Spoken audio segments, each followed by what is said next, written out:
Hey, Christina here. Welcome to my Crystal Art series. Today I will be sharing with you the design process behind Trail of Manifesting Optimism. Let's go. So this is my mood board, and a lot of my inspiration was derived by the forest. So forest trails, the adventure trails, the overall forest, rainforest, plants, ivory shapes that wrap around the house. I always loved how they grow against the house. Looking at hills in Ireland and Scotland, plants again, a lot of greenery, overall trees and how tall they grow, the shapes that they make, moss for its texture and interest, as well as the trail map, because you don't want to get lost. And I thought it tied in really well with the journey of optimism. So a lot of my inspiration was geared towards green items because I was really looking at the Aventurine stone and understanding its characteristics. So a lot of green tones in the stone, from dark green to a little bit of a lighter green, very, very deep tones of almost like a brown, and even a little bit of beige within it. So I was trying to keep to a very neutral palette, making sure that that green is the exact green to what Aventurine is. So green is for good luck, and that's what the stone is all about: luck, revitalization, and optimism. So through this piece, I really wanted to give a refreshing vibe. And I also wanted to bring in the feeling of the forest, because I know for me, I love being in the forest. And I love just looking at everything from different types of trees to different types of leaves, the shapes that these trees make, and also looking up high at how high the trees are. You just feel so embraced by all these trees around you, and you feel so relaxed and so refreshed when you're in the forest. It's almost like you're in a new world, like a fantasy world that you normally don't see every day. So usually the forest to me brings me a refreshing feeling when I'm out of the forest. So this is something that I really wanted to harness in this piece. And again, a lot of trees in this piece, and green because they symbolize growth. And basically this stone is really pushing for us to boost our confidence, to boost our luck, as well as our optimism, so that we can advance and grow and improve ourselves. So for me, the trail of optimism is a very long journey. So it's not something that you can just get up and say, yes, I feel optimistic today. It's something that you'll have to work for and grow with it. So this is why I have the trail map on this piece, because I'm really showcasing that this is a journey of change to a life full of optimism. And again, this is not a marathon, it's a journey. So that's what I was really trying to emphasize in this piece, that we need to take this journey and really enjoy the journey. Don't rush through it, really embrace it, because we need a lot of optimism during this time. And for us to rush through it, it's not going to heal us, and it's not going to help us grow mindfully.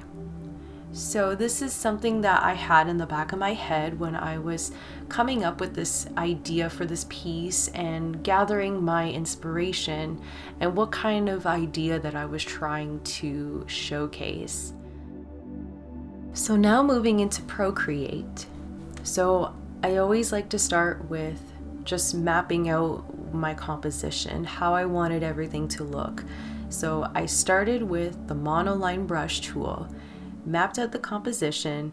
I knew that in this composition, I wanted to include the rolling hills of Ireland/Scotland, the terroir there, because it was very calm and soothing, and it's refreshing and it's opened, right? So I feel that that openness is what we need for us to look at more opportunities and being able to look for optimism. So I really wanted to include as well the ivory because of the shapes that it creates when it grows along a wall or a building. And I thought that had a nice flow to it. It had a lot of swirls and curves, and that was something that I was really trying to achieve in this piece.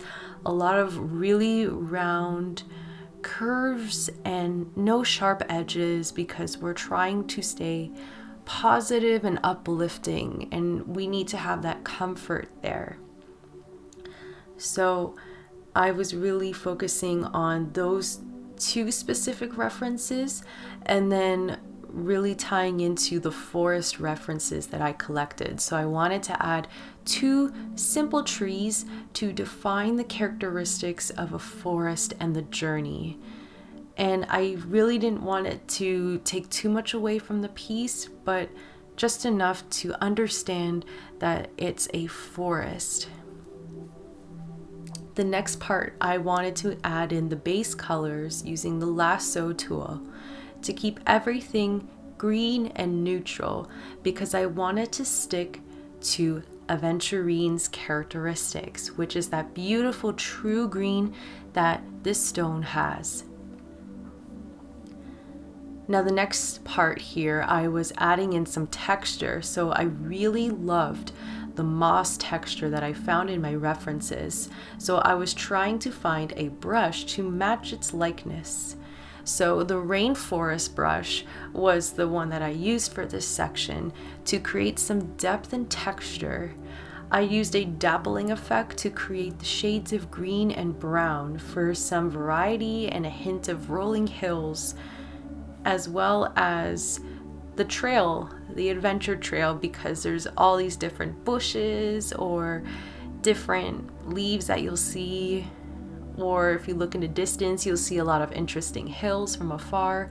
So really trying to capture that idea of being in a forest.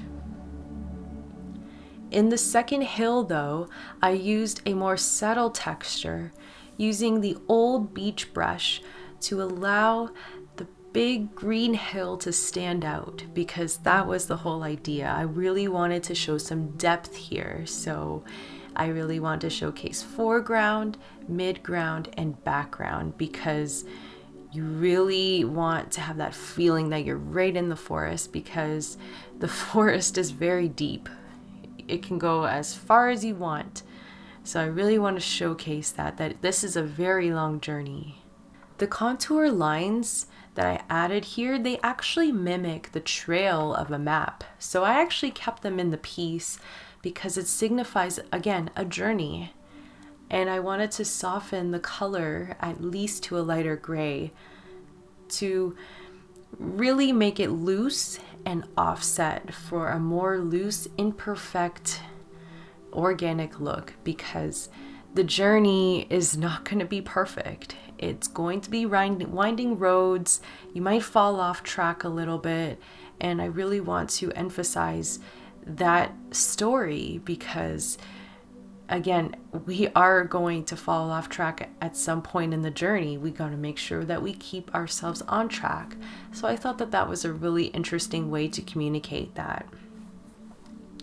And then lastly, to finish off the piece, I used the Nico roll brush to add some shadow and bring some life to the trees. But I kept it very simple against that rainforest texture in behind. But I wanted to have something in the foreground, midground, and background so that your eye wasn't getting confused. You're able to process everything easy. So I have a little pattern going where the front is simple, the midground is detailed, and then the background is very subtle. That's just a little technique that I've been learning for a little while. So I took this into Illustrator and I made my artboard 8.5 by 11, created 2 rectangle shapes that were 4 by 6 inches. I bumped them together, made a center line in the middle of both shapes that when they butted together, and I turned that into a guide because that was going to be the middle of my card. And then on each of the corners of the rectangle, I made the crop marks. So 2 little lines on each of the corners to showcase where I'll be cutting to actual size. And then I put the 2 rectangles together to make one shape. And that turned into a larger rectangle. But now we know where our center point is. So from there, I laid out my artwork and placed it on the right side of my card, because that was going to be the front. And the back, I put my details, my logo, any other detailed information on the back. And that was my left side. So now that I have everything prepped, I pretty much saved it as a PDF and printed it out on cardstock paper. And I brought it to my drafting table to be scored.